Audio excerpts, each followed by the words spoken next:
সোনাটিয়া হাঁ করে চেয়ে রইল। পরীদের রানীর গোলাপি মুখে কি সুন্দর কালো কালো চোখ, মাথায় সোনালি চুল, পরনে রুপোলি পোশাক, কোমরে জাদুকরের দড়ি জড়ানো। যেই ঘোড়া মাথা নেড়েছে আর ঘণ্টার মালা ঝুমুর ঝুমুর বেজে উঠেছে, অমনি এক ঝাঁকি দিয়ে দড়ির ফাঁস ঝেড়ে ফেলে পরীদের রানী দুই ঘোড়ায় পা রেখে নেচে উঠেছে। সে কি নাচ! নাচ দেখে গাছের উপর থেকে টুপটাপ করে রাশি রাশি ফুল ঝরে পড়তে লাগলো, আর জাদুকর সঙ্গে সঙ্গে লম্বা একটা চোঙের মতো বাঁশি বাজাতে লাগলো। তারপর কখন এক সময় বাঁশি থামিয়ে জাদুকর আবার দড়ির ফাঁস তুলে নিয়ে ছুঁড়ে মারল। দড়ি গিয়ে পরীদের রানীকে জড়িয়ে ধরে পাক খেতে খেতে তাকে শুদ্ধ আবার গাছের মগডাল অবধি উঠে গেল। আর কিছু দেখা গেল না, শুধু এক রাশি লাল ফুলের সঙ্গে দড়িগাছা ছপাত করে আবার এসে মাটিতে পড়ল। হোটেলওয়ালা সোনাটিয়ার কানে কানে বলল, এমন খেলা কেউ কখনো দেখেছে? আমাদের জাদুকর হলো গিয়ে জাদুকরের রাজা। চলো এবার রাঁধা বাড়ার কাজে লাগা যাক। এবেলায় মাছের স্টু ভাত আর রাতের শুরুয়া এখনই তৈরি করে রাখতে হবে যে। মনে নেই আজ রাত্রে আমার জন্মদিনের ভোজে সকলের নেমন্তন্ন, ভুনি খিচুড়ি, হরিণের মাংসের কোরমা আর পায়েস, সেই সঙ্গে শুরুয়া না দিলে আমাকে ছিঁড়ে খেয়ে ফেলবে। রুটি আবার লুকিয়ে করতে হয়, নিয়মটা কাউকে জানাবার মতো নয়। বটতলার পেছন দিকে রান্না হয়, তারই পাশ দিয়ে সেই ছোট নদীটি বয়ে চলেছে। 3টি করে বড় বড় পাথর দিয়ে উনুন হয়েছে, তাতে কাঠের জালে বিরাট পেতলের হাঁড়ি চাপানো হয়। সোনাটিয়া শুরুয়া খাবার কাঠের বাটিগুলো নদীর জলে ভালো করে ধুয়ে সারি সারি উপুর করে একটা চ্যাপ্টা পাথরের উপর সাজিয়ে রাখল। তারপর হোটেলওয়ালার স্টুয়ের জন্য ছোট্ট ছোট্ট বুনো মটরশুঁটি ছাড়িয়ে দিল। হোটেলওয়ালা বলল, এগুলো এমনি হয়, কিনতে হয় না।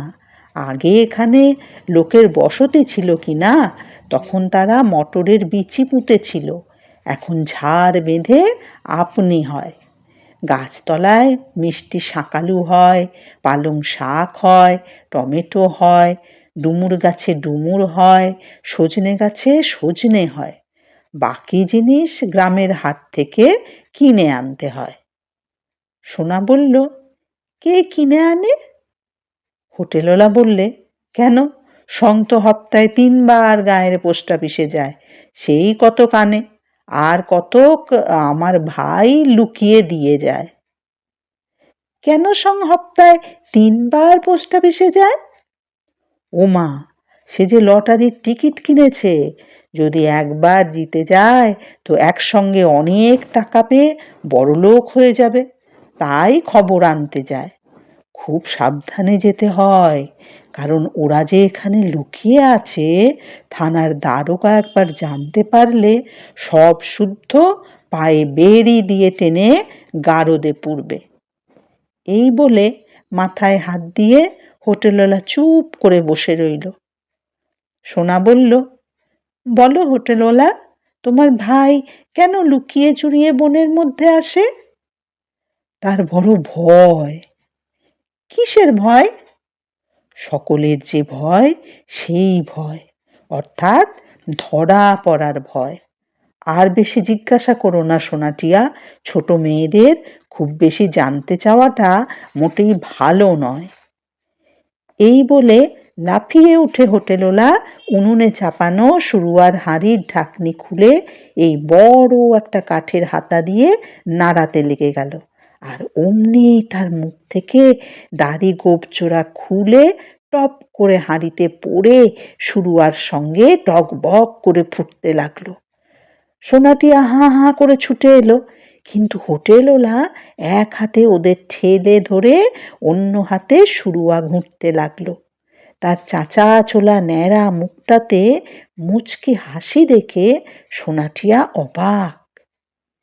উনুন থেকে লম্বা লম্বা জ্বলন্ত কাঠগুলোকে টেনে বের করে ফেলে তাতে বালতি বালতি জল ঢেলে আগুন নিভিয়ে কোমরের গামছা দিয়ে হাত মুখ মুছে ফেলে হোটেলওয়ালা কাঠের হাতা দিয়ে শুরুয়া থেকে দাঁড়িগোপ তুলে বালতির জলে ধুয়ে অমনি গাছের ডালে শুকুতে দিল, আর ট্যাঙ্ক থেকে আরেক জোড়া দাঁড়িগোপ বের করে নিল। তারপর সোনাটিয়ার দিকে ফিরে ফিক ফিক করে হেসে বলল, আগে কেউ আমার শুরুয়া মুখে দিলেই ওয়াক থু বলে ফেলে দিত আর রোজ পয়সা ফেরত চাইতো। তারপর একদিন দাঁড়িগোপ আচমকা শুরুয়ার মধ্যে পড়ে গিয়ে ওর সঙ্গে রান্না হয়ে গেল। আমি ভয়ে মরি। এবার ওরা আমার পিঠে চেলা কাঠ না ভেঙে ছাড়বে না। কিন্তু কি আর বলবো, সেদিন শুরুয়া খেয়ে সবার মুখে সুখ্যাতি আর ধরে না। জাদুকর ওর নামই দিয়ে দিল স্বর্গের শুরুয়া। তোমরা যেন আবার দাড়ি গোঁফের কথা কাউকে বলো না, তাহলে আমাকে আর কেউ দেখতে পাবে না। সোনাটিয়া বলল, কেন কেন হোটেলওয়ালা, দেখতে পাবো না কেন? সে অনেক কথা, বললেও তোমরা বিশ্বাস করবে না। এখানে সবাই জানে আমি বটতলার হোটেলওয়ালা, পয়সার কুমির, কিন্তু আসলে আমি যে কে, কেন টাকা জমাই, তা কেউ জানে না। আমি গোঁফ দিয়ে মুখ ঢেকে লুকিয়ে থাকি সাধে আমাকে চিনলে ওরা আমায় আস্ত রাখবে না। দাড়িটাকে কত ভয়ে ভয়ে শুকুতে দিতে হয় তাও কেউ জানে না। ভাগ্যিস সেই সময় ঘাস জমিতে জানোয়ারদের খেলা দেখতে সবাই যায়, নইলে আমাকে দেখতে পেতে না। এমনিতেই একটু পায়ের শব্দ শুনতে পেলেই আঁতকে উঠি। ঘাস জমিতে জানোয়ারদের খেলার কথা শুনে সোনাটিয়া কি আর সেখানে থাকে? শেষ পর্যন্ত হোটেলওয়ালাই ভিজে দাড়িগোঁফটি পকেটে পুরে ওদের কিছুটা পথ এগিয়ে দিল। এমন সময় দেখা গেল ভারী একটা হাঁড়ি পানা মুখ করে মাকু আসছে। তারই কাছে সোনাটিয়াকে ভিড়িয়ে দিয়ে হোটেলওয়ালা রান্না শেষ করতে ফিরে গেল। কই আমাদের দুটো খরগোশ কই মাকু? বাঁশ ঝাড়ে খরগোশ টরগোশ দেখলাম না। তোমার চাবি ফুরিয়ে যাচ্ছে নাকি মাকু? হাঁড়ি মুখ করেছো কেন? মাকু তো অবাক। সে কি, চাবি আবার ফুরুবে কি? সোনাটিয়ার কানে কানে বলল, দূর বোকা, চাবির কথা ও জানবে কি করে? ও ভাবে ও সত্যি মানুষ। মাকু ঘাড় ফিরিয়ে বলল, ছি, কানে কানে কথা বলতে হয় না, অন্য লোকেরা তাহলে মনে দুঃখ পায়। দুজনায় মাকুকে জড়িয়ে ধরে বলল, না মাকু না, তোমাকে আমরা খুব ভালোবাসি। ঘাস জমি কত দূরে? এই যে এসে পড়লাম, শব্দ শুনতে পাচ্ছ না? সত্যি কানে এলো ঝমঝম ট্যাম ট্যাম ভ্যাপু পু পু ভোঁ। আনন্দের চোটে ওদেরও পা গুলো নেচে উঠল। তারপর গাছপালা পাতলা হয়ে এলো, মস্ত ফাঁকা নয় মোটেই, খানিকটা খোলা জায়গায় ঘিরে গোল হয়ে ভিড় করে রয়েছে একদল মানুষ। এদেরই অনেককে কাল রাতে সোনাটিয়া বটগাছের হোটেলে খেতে দেখেছিল। সোনাটিয়াদের দেখে সবাই হৈ হৈ করে উঠল। আজ রাতে না মালিকের জন্মদিনের ভোজ? হোটেলের চাকররা তাহলে কেন সকালবেলায় গায়ে ফুঁ দিয়ে বেড়াচ্ছে? কাজকর্ম নেই নাকি? সোনা বলল, গায়ে ফুঁ দেয়নি মোটেই। টিয়া বলল, আমরা ছোট, আমরা কি কাজ করতে পারি? মাকু বলল, তাছাড়া আমরা তো জানোয়ারদের খেলা দেখতে এসেছি। যেই না বলা অমনি ঢ্যাম কুরুকুরু করে বাজনা বেজে উঠল, আর ঘাস জমিতে এক পাশের চাটাইয়ের ঘরের দরজা খুলে 10টা কোঁকড়া চুল কুকুর পেছনের দু পায়ে দাঁড়িয়ে সামনের দু পা দিয়ে লাল ফিতে বাঁধা করতাল বাজাতে বাজাতে বেরিয়ে এলো। ট্যাম কুরকুর ট্যাম কুরকুর ট্যাম কুরকুর, ভ্যাপু ভ্যাপু ভ্যাপু, ভোপর ভোপর ভোঁ। ব্যাস, কুকুরেরা এক লাফ দিয়ে উঠে এক পায়ে পাই পাই করে ঘুরতে লাগলো, আর অমনি টগর বগর করে 4টে বাঁদর টুপি মাথায় দিয়ে 4টে ঘোড়া হাঁকিয়ে উপস্থিত। সং এসে মাঝখানে দাঁড়িয়ে কত রকম খেলা দেখালো তার ঠিক নেই। দেখতে দেখতে বেলা বাড়তে লাগলো। খেলা যখন শেষ হলো, সূর্যটা প্রায় মাথার ওপর। আর দেরি করা নয়, ভিড় ঠেলে 3জনের বটতলার দিকে পাই পাই ছুট। একা একা রাজ্যের কাজ নিয়ে হোটেলওয়ালা না জানি কত কষ্টই পাচ্ছে। মাঝপথে আবার এক কাণ্ড। ওরা দেখে একটা খাকি কোট প্যান্টেলুন পরা লোক, থলে কাঁধে, কোমরে লণ্ঠন বাঁধা, হাতে একটা লম্বা খাম নিয়ে ঝোপে ঝাড়ে কাকে যেন খুঁজে বেড়াচ্ছে। দেখেই তো সোনাটি আর হয়ে গেছে, এবার আর মাকুর রক্ষা নেই। ওকে ধরে নিয়ে যেতেই যে লোকটা এসেছে সন্দেহ নেই। আবার দারোগার কাছ থেকে চিঠি এনেছে, ভালো করে খুঁজবে বলে লণ্ঠন এনেছে, থলিতে ভরে নিশ্চয়ই বেঁধে নিয়ে যাবে। ঘড়িওয়ালাই হয়তো ওকে জেলে পুরতে চায়। আর কি সেখানে থাকা যায়? মাকুর দুহাত ধরে টানতে টানতে সোনাটিয়া মস্ত একটা ঝোপের আড়ালে গিয়ে লুকোলো। এদিক ওদিক তাকাতে তাকাতে বনের মধ্যে ঢুকে পড়লে পর ওরা বেরিয়ে এক দৌড়ে একেবারে বটতলা। হোটেলওয়ালা কার সঙ্গে যেন কথা বলছে, তার মাথা থেকে পা অবধি কালো কাপড়ে ঢাকা। দূর থেকে ওদের পায়ের শব্দ শুনেই লোকটা সুরুৎ করে বনের মধ্যে গা ঢাকা দিল। কে ওই লোকটা? ও হোটেলওয়ালা, ও কেন এসেছে? হোটেলওয়ালা বলল, কে আবার লোক? লোক কোথায় দেখলে আবার? সে তখন থেকে একলা একলা খেতে মরছি, গয়লা 1 মণ দুধ দিয়ে গেছে, সং 5 সের বাতাসা কিনে এনেছে।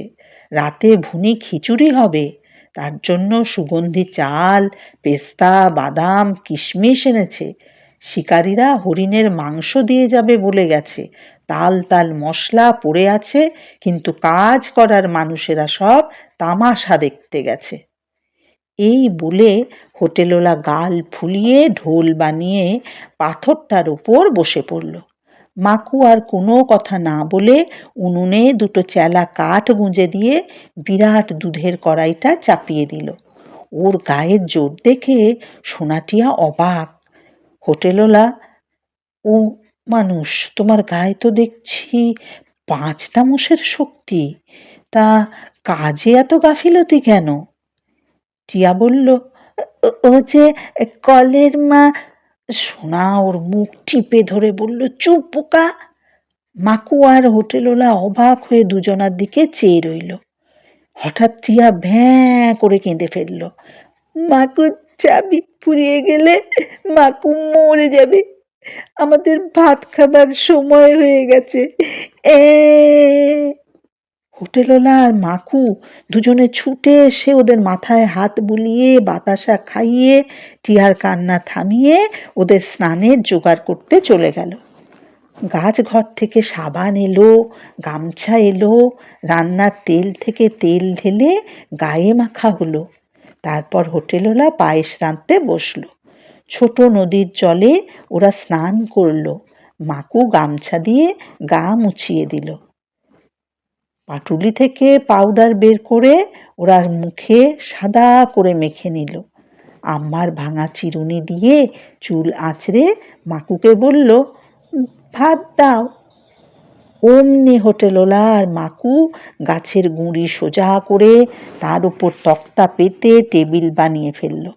কানা তোলা কাঠের থালায় সোনাটিয়াকে স্টু ভাত এনে দিল। চারিদিকে পায়েসের গন্ধে মো মো করছে। আর দলে দলে সার্কাসের লোকেরা খাবার জন্য হন্তদন্ত হয়ে এসে হাজির। হোটেলওয়ালা পায়েস কড়াইয়ের ওপর বারকোষ চাপা দিয়ে বলল, এবেলা খালি স্টু ভাত, কই পয়সা দেখি? পায়েস আর ভুনি খিচুড়ি মাংস ও বেলা পাবে, মাগনা, বিনি পয়সায়। চারিদিকে খালি চাকুম চুকুম। তারই মধ্যে উঠি পড়ি করে সং এসে হাজির। তার চুল সব খাড়া, চোখ ঠিকরে বেরিয়ে আসছে, ফোঁস ফোঁস নিঃশ্বাস পড়ছে, জামা কাপড়ে ধুলো বালি শুকনো পাতা। ধপাস করে একটা গাছের গুঁড়িতে বসে পড়ে সে বললে, সর্বনাশ হয়েছে, সব বোধহয় জানাজানি হয়ে গেল, বনে পেয়াদা সে দিয়েছে। সঙ্গে সঙ্গে যে যার থালা বাটি নিয়ে দুর্দার করে কোথায় যে গা ঢাকা দিল কে বলবে। নিমেষের মধ্যে বটতলা ভোঁ ভোঁ, ভিড়ের সঙ্গে মাখুও হাওয়া।